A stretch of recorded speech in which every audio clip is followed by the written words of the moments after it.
Okay, तो आज हम पढ़ेंगे केमिकल कंट्रोल एंड कोऑर्डिनेशन। तो we have already learn that neural system provides a point to point rapid coordination among organs. इसके पहले ही चैप्टर में हम लोग पढ़ते हैं न्यूरल सिस्टम। अभी हम लोग पढ़ेंगे chemical coordination integration. Neural system में बात करते हैं हम लोग न्यूरॉन्स की बात करते हैं। वहाँ पे पॉइंट टू पॉइंट कनेक्शन होता है और बहुत ही रैपिड और एग्जैक्ट उसका अफेक्ट होता है और बहुत ही शॉर्ट लिव के लिए होता है। तो यहाँ पे अगर हम एनसीईआरटी को ध्यान से पढ़ते हैं तो यहाँ मिलता है हमको point to point rapid coordination. ठीक है, फास्ट है, शॉर्ट लिव्ड है और बहुत एग्जैक्ट है। तो neural coordination is fast but short lived as the nerve fibers do not innervate all cell of the body and the cellular functions need to be continuously regulated। अच्छा, chemical coordination integration की ज़रूरत कैसे पड़ी, क्यों पड़ी? हम जानते हैं कि सारे न्यूरॉन्स या न्यूरल सिस्टम हमारे हर एक सेल तक नहीं पहुंच सकता। ठीक है, तो we have an alternate system to control that type of activities, जहाँ पे कि हम अपने हर एक सेल को रेगुलेट कर सके हमारा बॉडी। तो उसके लिए हमारा केमिकल कंट्रोल एंड कोऑर्डिनेशन, यहाँ पे हार्मोन्स, जनरली हार्मोन्स की बात करते हैं। ओके, तो this function is carried out by hormones. Okay, hormones से किया जाता है सारे फंक्शंस को कैरी आउट यहाँ पे केमिकल कंट्रोल कोऑर्डिनेशन में। ये बहुत इंपॉर्टेंट लाइन है। The neural system and endocrine system jointly coordinate and regulate the physiological function in the body। Neural system endocrine system को कोऑर्डिनेट करता है and endocrine system at the same time neural system को coordinate करता है और साथ ही मिलके regulate करता है क्या, physiological function in our body. ठीक है, न्यूरल सिस्टम का हम एक एग्जांपल देते हैं। फास्ट कैसे है, शॉर्ट लिव्ड कैसे है और exact point to point connection कहाँ कैसे है। ठीक है, अच्छा, अगर हमारा हाथ किसी गर्म चीज़ पे पड़ता है या तवे पर पड़ता है या आग पे पड़ता है तो हम with in A micro seconds हमें पता चलता है, वो इंफॉर्मेशन हमारे ब्रेन तक जाती है कि हाथ में कुछ लगा है गर्म, और हम झट से हाथ हटा लेते हैं। दिस सिग्नल जो होता है ये बहुत ही शॉर्ट लिव, मतलब बहुत ही जल्दी, और हम हाथ ही हटाते हैं। ऐसा नहीं कि हाथ पे लगा तो पैर हटा रहे हैं। इसलिए एग्जैक्ट है और बहुत ही फास्ट है क्योंकि तुरंत विद इन माइक्रो सेकेंड यहाँ पहुँच जाता है ब्रेन तक और तुरंत हम हाथ बैठा लेते हैं और बहुत ही एग्जैक्ट है। ठीक है, और वहीं दूसरी तरफ अगर हम इंडोक्राइन सिस्टम की बात करें जहाँ पे हार्मोन्स की बात होगी, वो बहुत ही विस्तार, मतलब पूरी फैली हुई होती है पूरे बॉडी में। ये पॉइंट टू पॉइंट कनेक्शन नहीं है। ओके, तो हम पढ़ना स्टार्ट करेंगे। पहला topic endocrine glands and hormones. ठीक, इंडोक्राइन ग्लैंड्स लैक्स डक्ट। सबसे मेन बात कि इंडोक्राइन ग्लैंड के पास डक्ट नहीं होता, इसे डक्टलेस ग्लैंड बोलते हैं। डक्टलेस ग्लैंड क्योंकि डक्ट्स नहीं होते हैं। और यहाँ पे हार्मोन्स की बात होती है, इनके सारे सेक्रेशंस जो होते हैं हार्मोन कहलाते हैं। अब हार्मोन्स को डिफाइन कैसे करना है वो देखते हैं। ठीक है, पहली बात तो हार्मोन कोई न्यूट्रिटिव सब्सटेंस नहीं है। हार्मोन कोई कैटालिटिक सब्सटेंस नहीं है। हार्मोन नॉन स्पेसिफिक होता है, मतलब किसी भी स्पीसीज के लिए स्पेसिफिक नहीं होता है हार्मोन्स। ठीक है, जैसे कि अगर हम अब बात करें हमारे इंसुलिन की, अभी तो हम ह्यूमुलिन यूज़ करते हैं जो कि बायोटेक्नोलॉजी की वजह से डेवलप हुआ है, लेकिन इसके पहले हम एनिमल्स से इंसुलिन निकाल करके हम यूज़ करते थे। ठीक है, because insulin is a hormone and इसको हम यूज़ इसलिए कर पाते थे ह्यूमंस में किसी एनिमल का, because it is not species specific. ठीक है, तो तीन बातें। Hormones are non nutritive substances, hormones are non catalytic substances, hormones are not species specific. ठीक है, तो क्लासिकल डिफिनीशंस क्या होता है हार्मोन्स का? Hormones are non nutritive chemicals which act as intercellular messengers and are produced in trace amount। trace amount मतलब बहुत ही कम कम amount में होगा, बिकॉज हमारा पूरा बॉडी रेगुलेट होता है हार्मोन्स को। जैसे ग्रोथ हार्मोन्स का एग्जांपल लेते हैं हम। ग्रोथ हार्मोन्स का एग्जांपल ट्रेस अमाउंट इसलिए लिखा गया क्योंकि ये बहुत ही एग्जैक्ट अमाउंट में रिलीज होना चाहिए. अगर हम ग्रोथ हार्मोन्स की बात करें तो ग्रोथ हार्मोन्स अगर ज़्यादा निकल गया it will lead to gigantism, and अगर कम निकला it will lead to dwarfism. तो इसको एग्जैक्ट होना बहुत ज़रूरी है, हार्मोन्स का क्वांटिटी एग्जैक्ट होना ज़रूरी है. ट्रेस अमाउंट में निकलता है जब ज़रूरत पड़ता है तब निकलता है, बेफालतू में इसका रिलीज़ नहीं होता. ठीक है. तो new definition covers the number of new molecules in addition to the hormones secreted by organized endocrine glands. Invertebrates possess very simple endocrine system with few hormones, whereas a large number of chemicals act as a hormones and provide coordination in the vertebrates. Invertebrates में बहुत ही simple endocrine system है. Invertebrates में बहुत simple endocrine system है, बहुत ही कम hormones हैं. जहाँ तक यहाँ वर्टिब्रेट्स की बात करें तो केमिकल जो होते हैं बहुत ज़्यादा केमिकल्स हैं यहाँ पे जो हार्मोन्स की तरह काम करते हैं, जो कि हमारी पूरे बॉडी को रेगुलेट एंड कोऑर्डिनेट करते हैं. अब ह्यूमन इंडोक्राइन सिस्टम की बात करेंगे हम. हमें पढ़ना क्या है, ह्यूमन फिजियो पढ़ रहे हैं इसीलिए ह्यूमन इंडोक्राइन सिस्टम की बात करेंगे. तो human endocrine system, here the topic, human endocrine system. तो human endocrine system, the endocrine glands and hormone producing diffuse tissue cells located in different parts of our body constitute the endocrine system. जैसे endocrine system की में जो glands होते हैं, mainly देखो pituitary gland, this is a master gland, it is called master gland. Pineal gland, thyroid gland, adrenal gland, pancreas gland, parathyroid, thymus, gonads. These are the different type of glands which are present in our body, which secrete the hormone and regulate and control our body. Normal physiological function के लिए ये glands का secretion बहुत important है. ठीक है. जैसे pituitary को हम मास्टर ग्लैंड बोलते हैं, उसी तरह सारे सारे ग्लैंड्स का अपना स्पेसिफिक फंक्शन है. स्पेसिफिक फंक्शन भी है but they coordinate themselves and regulate hormones जो जिनका बहुत ही डाइवर्स इफेक्ट होता है. ठीक है. अब इनके अलावा ये तो सारे ग्लैंड्स हो गए, इनके अलावा हमारे कुछ ऑर्गन्स हैं जो जो ग्लैंड्स का काम करते हैं, जो सेक्रेट करते हैं हार्मोन्स. जैसे गैस्ट्रो इंटेस्टाइनल ट्रैक्ट हो गए, यहाँ पे सेक्रेट होता है हार्मोन्स का कई सारे, जैसे गैस्ट्रिन हुआ, सेक्रेटिन हुआ, सीसीके हुआ. लीवर सेक्रेट करता है हार्मोन, किडनी सेक्रेट करता है हार्मोन, एंड हार्ट आल्सो, जैसे एएनएफ हुआ, anti natriuretic hormone, also produce hormones. A brief account of the structure and function of all the major endocrine glands and hypothalamus of human body is given in the following. एक बार picture इस diagram को देखते हैं. यहाँ पे hypothalamus हो गया किया गया. Hypothalamus is the master of master gland. The master gland is pituitary gland और उसका भी मास्टर है, इसीलिए हाइपोथैलेमस को मास्टर ऑफ मास्टर ग्लैंड बोलते हैं. पीनियल ग्लैंड हमारे फोर ब्रेन के डॉर्सल साइड में होता है. पिट्यूटरी ग्लैंड ये हमारे एक बोनी कैविटी में सिचुएट होता है, सेला टर्क्स जिसको बोलते हैं, आगे पढ़ेंगे अभी.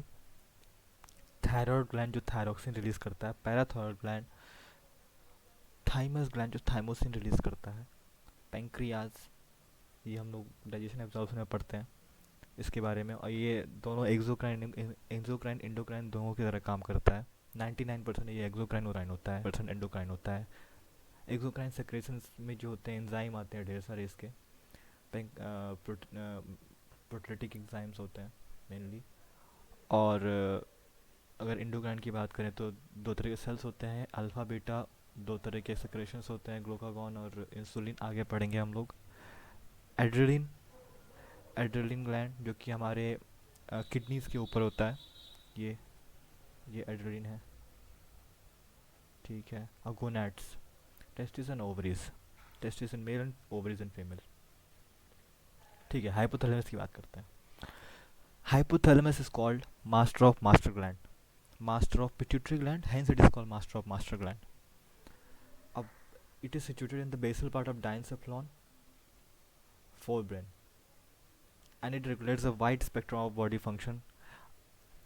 It contains several group of neurosecretory cells called nuclei. अब हाइपोथैलेमस में जितने भी न्यूरोसेक्रेटरी सेल्स हैं उनको कलेक्टिवली न्यूक्लियाई कहा जाता है, जो उसकी सिक्रेट करते हैं अपना सिक्रेशंस, जिसको कहा जाता है हार्मोन। वो हार्मोन्स होते हैं। अब ये हार्मोन्स दो तरह से रिलीज करता है, एक तो होता है रिलीजिंग हार्मोन, एक होता है inhibiting hormone. This hormone regulate the synthesis and secretion of pituitary hormone. It controls the secretion of pituitary hormone. However, hormone produced by the hypothalamus are of two type. एक तो होता है releasing hormone which stimulate secretion of pituitary gland, मतलब सब releasing hormone pituitary gland को अपना secretion बढ़ाने के लिए प्रभावित करेगा, पॉजिटिव फीडबैक देगा पिट्यूटरी ग्लैंड को कि सिक्रेट करो। दूसरा होता है इनिबिटिंग हार्मोन, जो कि इनिबिट करता है पिट्यूटरी ग्लैंड को किसी भी सेक्रेशन से। ठीक है। फॉर एग्जांपल अगर हम ले लें, जैसे जियानारच हो गया, जियानारच गोनाडोट्रोफिन रिलीजिंग हार्मोन, जो कि एक रिलीजिंग हार्मोन है, the word itself says the releasing hormone. ठीक है। ये पिट्यूटरी ग्लैंड को स्टिमुलेट करता है to release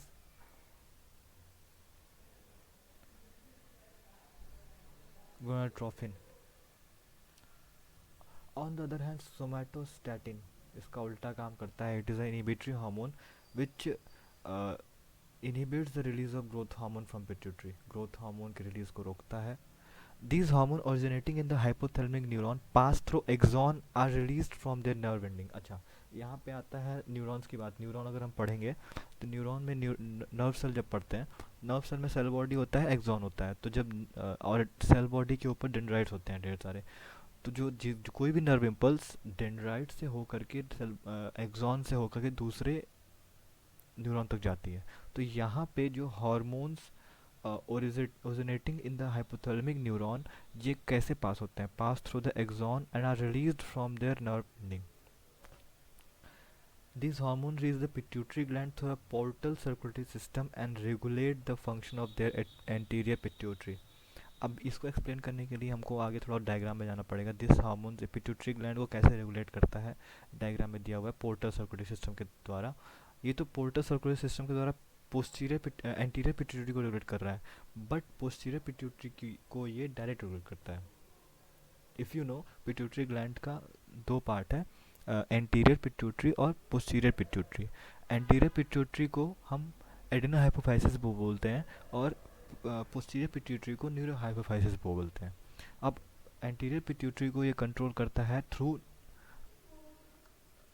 portal circulatory system, और पोस्टीरियर पिट्यूटरी को ये डायरेक्ट न्यूरल रेगुलेशन में रखता है। अब हम डायग्राम से देखेंगे ध्यान से। ये रहा डायग्राम, दिस इज डायग्राम। ये रहा हाइपोथैलेमस, ये दिस इज द हाइपोथैलेमस, और ये दोनों हाइपोथैलेमिक न्यूरॉन्स हैं। And this is our pituitary, this is our pituitary, this is anterior pituitary and this is posterior pituitary. Here you can see hypothalamus is controlling the anterior pituitary through portal circulation, portal circulation ये रहा। This is a neuron of hypothalamus which is controlling the anterior pituitary but not directly, it's controlling the anterior pituitary through portal circulation। Or this is the neuron which goes into the posterior pituitary directly and controls the posterior pituitary directly। यानी कि hypothalamus दो तरह से control करता है। Anterior pituitary को ये portal circulation से कंट्रोल करता है, और पोस्टीरियर पिट्यूटरी को ये डायरेक्ट कंट्रोल करता है। तो ये हाइपोथैलेमस के बारे में हो गया। अब आगे चलते हैं, पिट्यूटरी ग्लैंड के बारे में पढ़ते हैं। पिट्यूटरी ग्लैंड ये रहा हमारा पिट्यूटरी ग्लैंड, ये स्ट्रक्चर दिख रहा है, ये स्ट्रक्चर पिट्यूटरी ग्लैंड है। Okay, pituitary gland, let me show you, this is the pituitary gland, and this is posterior pituitary, and this is this is anterior pituitary, and this is posterior pituitary। okay,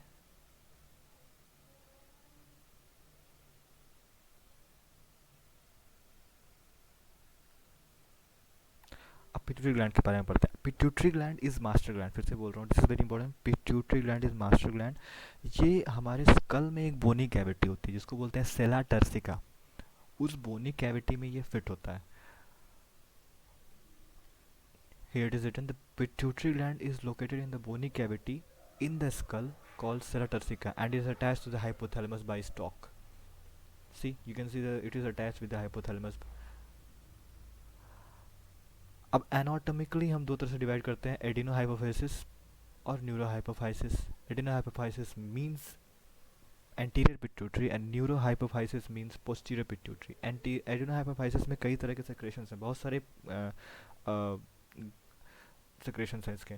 जैसे adeno hypophysis को भी दो तरह से divide कर दिया गया है, pars distalis and pars intermedia. But pars intermedia is not much developed in humans, इसीलिए उसको हम नहीं पढ़ते हैं ज़्यादा. उसका सेक्रेशन एक ही है, एमएसएच, मेलानोसाइट स्टिमुलेटिंग हार्मोन. तो हम पढ़ते हैं secretions of pars distalis mainly.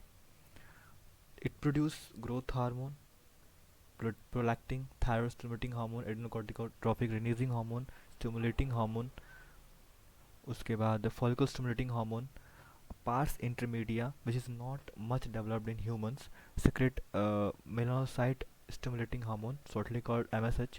However, in humans, the pars intermedia is almost merged with the pars distalis, क्योंकि ये ज़्यादा develop नहीं होता. Neurohypophysis, which is also called pars nervosa or posterior pituitary, releases two hormone, mainly oxytocin and vasopressin. Oxytocin vasopressin का बहुत ज़्यादा महत्व है, आगे पढ़ेंगे हम लोग. Actually synthesise by hypothalamus. अब यहाँ हमने पढ़ा था कि posterior pituitary is in the direct control of the hypothalamus. तो ये जो दो हार्मोन है पोस्टीरियर पिट्यूटरी के, ऑक्सीटोसिन और वेसोप्रेसिन, ये एक्चुअली सीक्रेट कहाँ से हो रहा है, हाइपोथैलेमस से, और स्टोर कहाँ पे हो रहा है, इंटीरियर पिट्यूटरी में. अब यहाँ से सिंथेसाइज होते हैं हाइपोथैलेमस से, ट्रांसपोर्ट होते हैं axonally, axon of the neuron, axonally to the neuro hypophysis. अब ओवर सेक्रेशंस की बात करें, यहाँ पे over secretion of growth hormone stimulate abnormal growth of body leading to gigantism. मैंने बताया था कि अगर सेक्रेशन ज़्यादा हुआ, ग्रोथ हार्मोन का एग्जांपल लेके, सेक्रेशन ज़्यादा हुआ तो जिजाइंटिज्म होता है. Low secretion results in the stunted growth resulting in pituitary dwarfism. अब prolactin regulates the growth of the memory gland. Prolactin का काम है regulate the growth of memory gland. यहाँ पे थोड़ा डाउट होता है कि प्रोलैक्टिन और ऑक्सीटोसिन में, एक बार पूछता है prolactin. Prolactin is a hormone which develops the memory gland and help in formation of milk. ठीक है.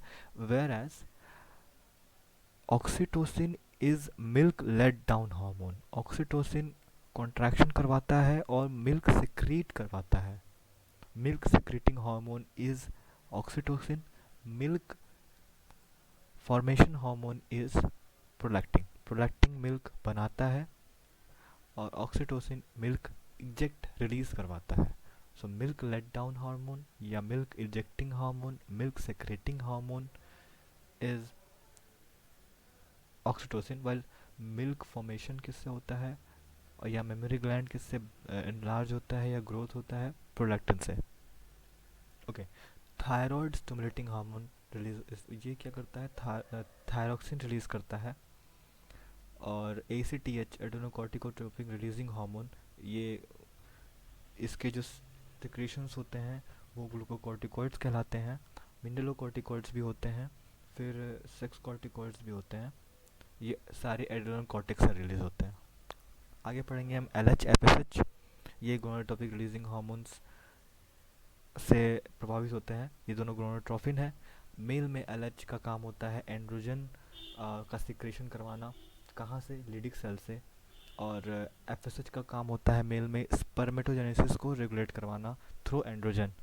और फीमेल में LH का काम होता है ओवल्यूशन करवाना. हम पढ़ते हैं ओवल्यूशन मिड मतलब मेनली 14th डे पे होता है, जहाँ पे LH सर्ज होता है. LH का बहुत ही इंक्रीमेंट हो जाता है अचानक से और ये ओवल्यूशन करवाता है. LH is the main hormone which induce ovulation. और LH ही कॉर्पस ल्यूटियम को मेंटेन करता है. हम पढ़ते हैं कॉर्पस ल्यूटियम सेक्रेट करता है प्रोजेस्टेरॉन, जो कि मेंटेन करता है प्रेगनेंसी को, और LH मेंटेन करता है कॉर्पस ल्यूटियम को. Form from the remnant of Graafian follicle after ovulation. ठीक है. Corpus luteum is a remnant of Graafian follicle. ये हम पढ़ते हैं ह्यूमन रिप्रोडक्टिव सिस्टम में.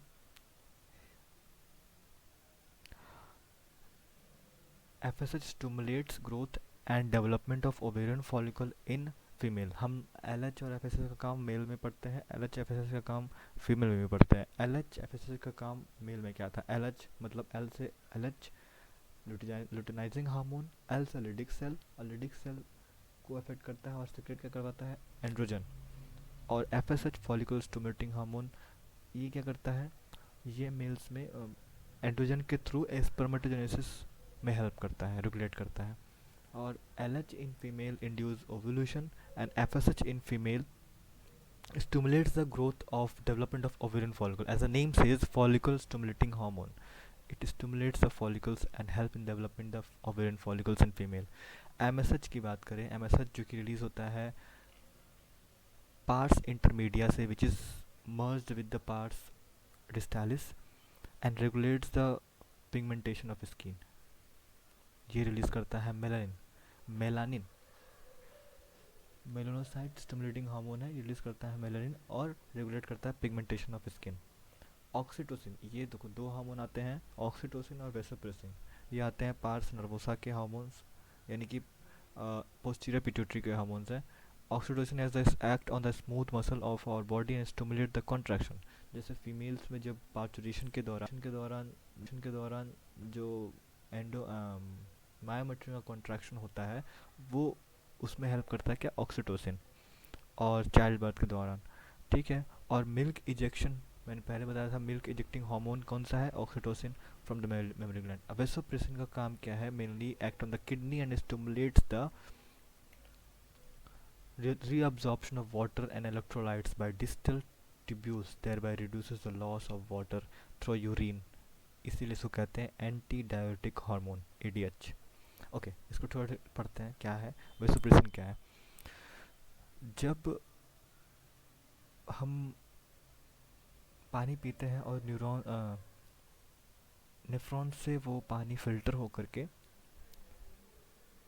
ब्लड में मिक्स किया, सारा न्यूट्रिएंट पानी पिया, सारे न्यूट्रिएंट्स ब्लड में मिक्स हुए, और सारे जितने भी हम लोगों ने खाना खाया, सारा कुछ ब्लड में उसका स्टोर हुआ, सारे मिनरल्स एंड न्यूट्रिएंट्स, जो वो फिल्टर होता है सारे, जीएफआर, वो सारे फिल्ट्रेट जो बनते हैं, लास्ट में पानी का रीअब्जॉर्प्शन होना बहुत ही ज़रूरी होता है। तो पानी का रीअब्जॉर्प्शन करवाता कौन है, vasopressin. Vasopressin acts on the kidney and stimulates the reabsorption of water and electrolyte, hence it maintains the balance of the electrolyte from the distal tubule, और इसीलिए लॉस ऑफ वाटर को बचाता है, इसीलिए इसको दूसरा नाम भी anti diuretic hormone, ADH. Thank you.